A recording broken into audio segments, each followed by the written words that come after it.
রব্বুল আলামিন আমাদের দায়িত্বশীল আল্লাহ দায়িত্ব প্রাপ্ত হতে যাচ্ছে আল্লাহ রব্বুল আলামিন তাদেরকে তুমি সঠিকভাবে দায়িত্ব পালন করে দাও। রব্বুল আলামিন তুমি আমাদেরকে কবুল ও মঞ্জুর করে নিয়ে নাও। আমাদের ত্রুটি বিচ্যুতি তুমি মার্জনা করে দিয়ে দাও, আমাদের কবুল করে নিয়ে নাও। সুবহানা রাব্বিকা রাব্বিল ইজ্জাতি আম্মা ইয়াসিফুন ওয়া সালামুন আলাল মুরসালিন ওয়ালহামদুলিল্লাহি রাব্বিল আলামিন। হুজুর বলার পরে আপনি বলেন। হ্যাঁ বলেন। আসসালামু আলাইকুম ওয়া রাহমাতুল্লাহ। সম্মানিত উপস্থিতি, আসন্ন ত্রয়োদশ জাতীয় সংসদ নির্বাচনে আমরা বাংলাদেশ জামাতে ইসলামের পক্ষ থেকে দাড়িপাল্লার প্রতীকে আমরা যে সমস্ত আমাদের কর্মী এবং সমর্থকবৃন্দ ছিল তাদেরকে নিয়ে আমরা বিভিন্ন কেন্দ্রের রেজাল্ট পাওয়ার পরে যেটা আমরা দেখছি যে আল্লাহ পাক যেন আমাদেরকে বিজয়ের দিকে নিয়ে যাচ্ছে।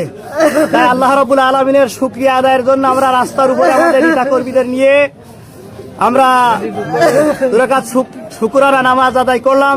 আল্লাহ রাব্বুল আলামিন যেন আমাদেরকে বিজয় দান করেন এবং আল্লাহ রাব্বুল আলামিন তাদের এই দিনের দায়ীদেরকে যেন দিনের সঠিক দায়িত্ব পালন করার তৌফিক দান করেন। আউযু বিল্লাহি মিনাশ শাইতানির রাজিম। বিসমিল্লাহির রহমানির রহিম। নাহমাদুহু ওয়া নুসাল্লি আলা রাসূলিল কারীম। আম্মা বাদ।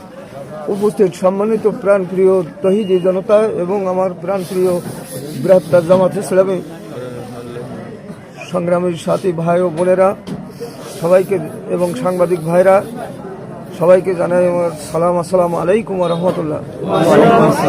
সম্মানিত উপস্থিতি, আমরা ইতিমধ্যে যে সমস্ত কেন্দ্র থেকে রেজাল্ট আসছে ইনশাল্লাহ আল্লাহ আমাদেরকে বিজয়ের দিকে নিয়ে যাচ্ছেন। এই মতো অবস্থায় আমার ছেলেরা যত কষ্ট করেছে তারা মিছিল করতে চায়, তারা আনন্দ করতে চায়। আমি তাদেরকে বলেছি যে কোনো আনন্দ মিছিল এখন হবে না, সম্পূর্ণ রেজাল্ট পাওয়ার পরে যদি কেন্দ্র থেকে আমাদের নির্দেশ পাই তাহলে মিছিল হবে।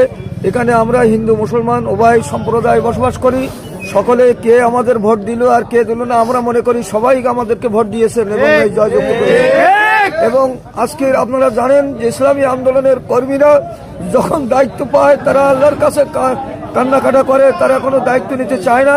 কারণ তারা জানে যে এই দায়িত্ব নিতে যে যদি কোনো ভুল ত্রুটি হয়ে যায় তাহলে আল্লাহর কাছে কি কৈফিয়ত দেব। যেন আল্লাহ তাআলা আমাদেরকে সঠিকভাবে যেন দেশ পরিচালনা করার জন্য তৌফিক দান করেন।